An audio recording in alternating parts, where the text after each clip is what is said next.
Well, we based our book, which is the story of Tennessee Vol football players, we based it on the idea that these are people who had merely made great accomplishments in their life. They weren't necessarily the greatest football players that Tennessee had, but they were good football players, all of them.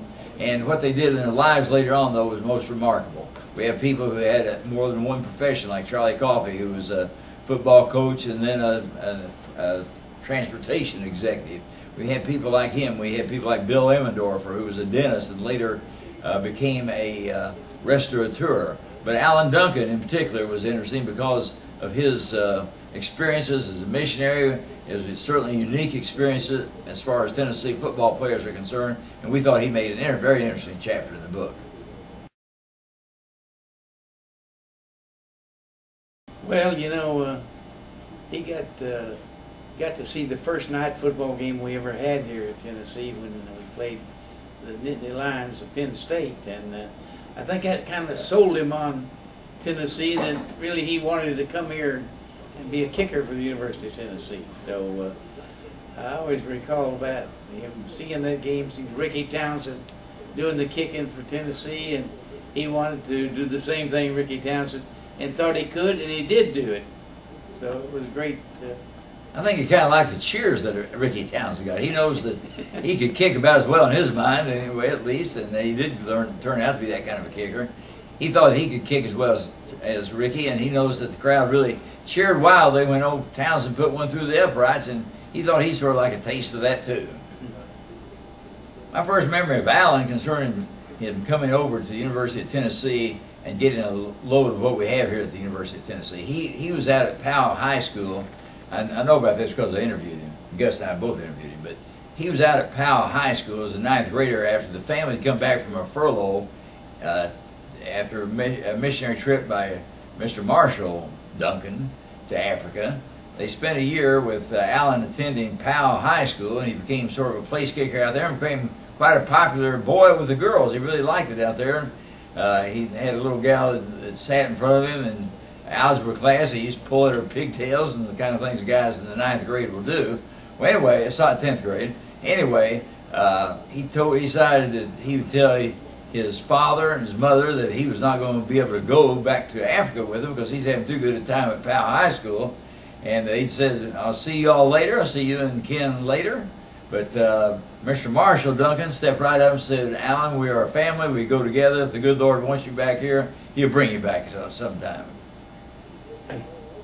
Well, he got to meet Coach Battle. Of course, Coach Battle gave him an opportunity to kick here, Haywood, and he was under the directorship of one of the greatest kicking coaches that ever lived, George Caffigo, and he and Caffigo really got together, and Caffigo did a good job of coaching him. They really hit it off. You sort of wondered when he came back from Africa as a student at the University of Tennessee and going to be a kicker, and here he came from a missionary family. You might wonder how he's going to respond to Coach Caffigo's Vanderbilt talks, because Coach Caffigo absolutely despised Vanderbilt, and he sort of let his language turn blue at that point when he told about the Commodores. He didn't hold anything back, and Alan said that he remembers the speeches quite well, and while he maybe wouldn't use the same language when he talks to his Sunday school class, he gives them the same principles of being competitive and doing your best in everything you do.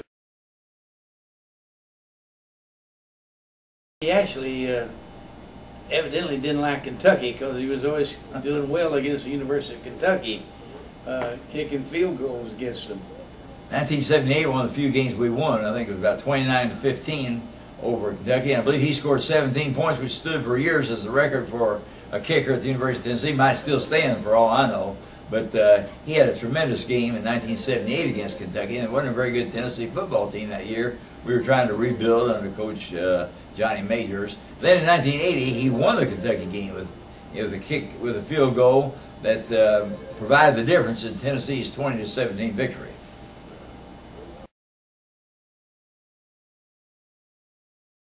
Well, we found out an awful lot about Alan when we had the opportunity to interview him for our book, Once a Vol, Always a Vol. And we learned that just what a person who's in Africa goes through and carrying out their missionary work is a very demanding sort of life, but it's very heartwarming because Alan pitched into it so well and was so adept at working with those people, trying to get the Christian message across to them. And I wondered just how he went about doing that. And by interviewing him for the book, we found out some of the things that he did, some of the sacrifices he made as well, but also some of the great feelings he had about what he had accomplished. I think he was largely just a great team member like you would expect him to be. We've mentioned a couple of the games where he had some important kicking, but he just had the right attitude that you want as a member of Tennessee football team. He learned that from Marshall Duncan and Mrs. Duncan.